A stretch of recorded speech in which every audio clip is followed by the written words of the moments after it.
Hopefully you can hear me over the air conditioning as I am multitasking again. I'm in my car. I just got off of work, the full-time job. I'm heading home, and I actually have two orders, two things sold during the day. So I'll get home, change, get those packed, run to the post office. So what I wanted to quickly do before I hit the road here and head home was provide a list of the top 10 tips, in my opinion, for new sellers on eBay.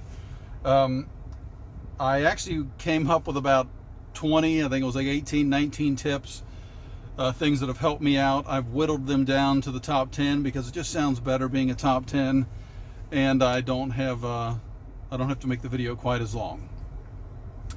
So without further ado, number one, start off by selling things from the home.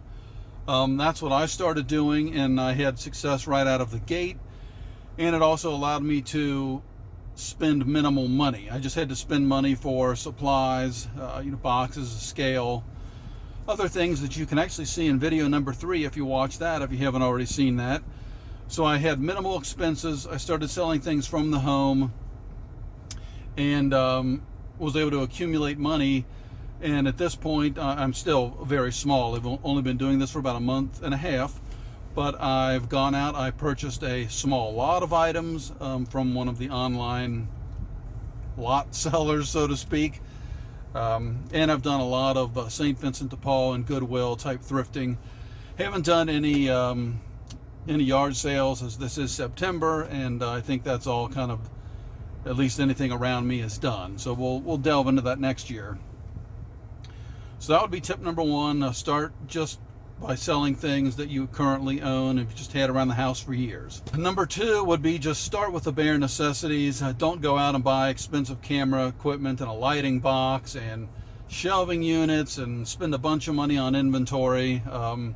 So it kind of ties in with number one, but stick to the bare necessities. Again, cheap plug in the video right before this one, which I'll put a link to in the description.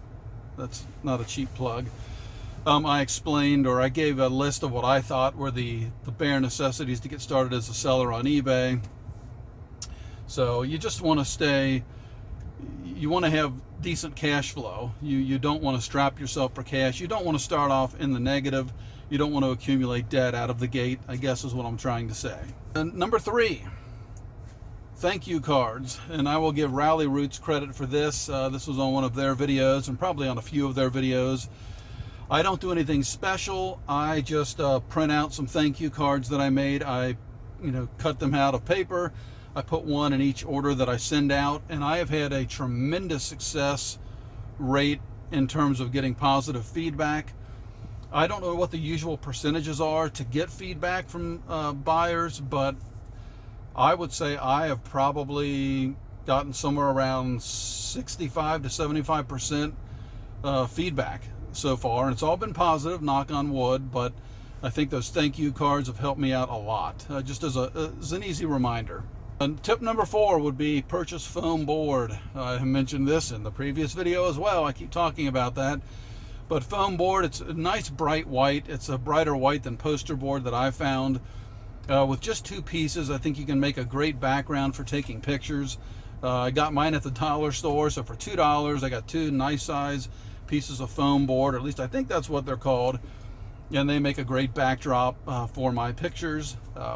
My pictures aren't, again, great because I have the 2 pieces of foam board, and then I have 2 old lamps on each side, and that's how I go about it. But again, I don't want to spend a lot of money. I'd like to get a ring light, and eventually, as we work up, I'm not going to get ahead of myself. I've been at this a month and a half, so when the time comes, we'll upgrade, but for now, I'm fine with 2 pieces of foam board and 2 old lamps. Tip number 5 is to limit your sourcing. Man, it sure is fun to go out and buy. I enjoy this whole process of selling on eBay.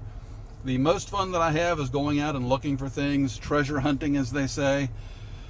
But you can get in over your head, and again, you can quickly find yourself in the negative. I started about a month and a half ago, and to this point, I am still in the black. I have not accumulated any debt.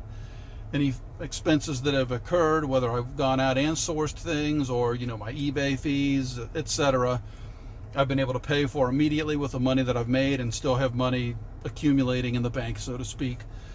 All right, if you made it to this part in the video, I would certainly appreciate a thumbs up. And if you're feeling extra kind today, subscribe to the channel. If you want to go a step further, hit the bell. I mean, who wouldn't want to be notified when I come out with videos? So on to number 6, create detailed descriptions of your items. I, to this point, have not had any, well, I'll take that back. I did have one return, but I'm considering my selling on eBay to be a month and a half in. I did start a year ago, sold 3 items, had 1 return out of the 3. I quit, and then a year later I got back on the platform and started selling again, and I've been going strong for about a month and a half. But detailed descriptions, they're going to limit your returns, limit your complaints as much as possible. People will know exactly what they're getting. So if I have any defect in the item, a little torn piece of plastic, a small wrinkle, I'll try to take a picture. I describe it as best as possible, and then with the description I also have, see images and include the image of whatever it is that I want to make sure they know, because any little thing can turn a customer off, and you really want to avoid any sort of negative feedback. And you just want to make customers happy. I want to treat them as I would want to be treated if I were on the other side. All right, number 7, I'm going to give credit to Lindy Glenn. She is one of my favorite YouTubers and resellers. And she says, an active store is a happy store. And I think that is absolutely 100% true. You want to stay active in eBay. You can't list items every day, probably. I mean, I can't, but I do my very best to at least list a few a day. But there's days that I don't. And if I do not list an item, then I'm in the eBay app. I am sending out best offers. I am updating pricing, updating descriptions, anything that I can do to stay active in the store. And I have found that, surprisingly, as soon as I get in there and I start doing some stuff, it's not too long and I make a sale. So stay active in your eBay store every day. You want to be in there doing something. Number 8 is stay organized. This is a big one because you can quickly get in over your head. I have a spreadsheet, and I think I'm going to try to provide a template. Just if anybody would want to see what I'm doing, have at it. I'll put that down in the description.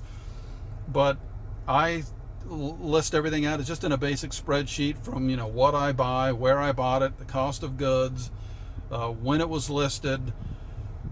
Obviously all the pricing information, what state I sold it to when it sells. I try to keep track of everything. And obviously it's helpful for me to be able to go back and see things and look for trends, for me to able to kind of accumulate data and look and see, these items all sold with free shipping. What do I have hanging? Oh, these are all paid shipping, and maybe make decisions based on that. But also tax time. I haven't had to deal with that yet, but when that comes around, I'm going to be extremely happy that I have organized breakdowns of everything. It's going to be very helpful come tax time. And also, a big part of staying organized is knowing the fees, eBay fees, PayPal fees, shipping fees. I keep track of all of that.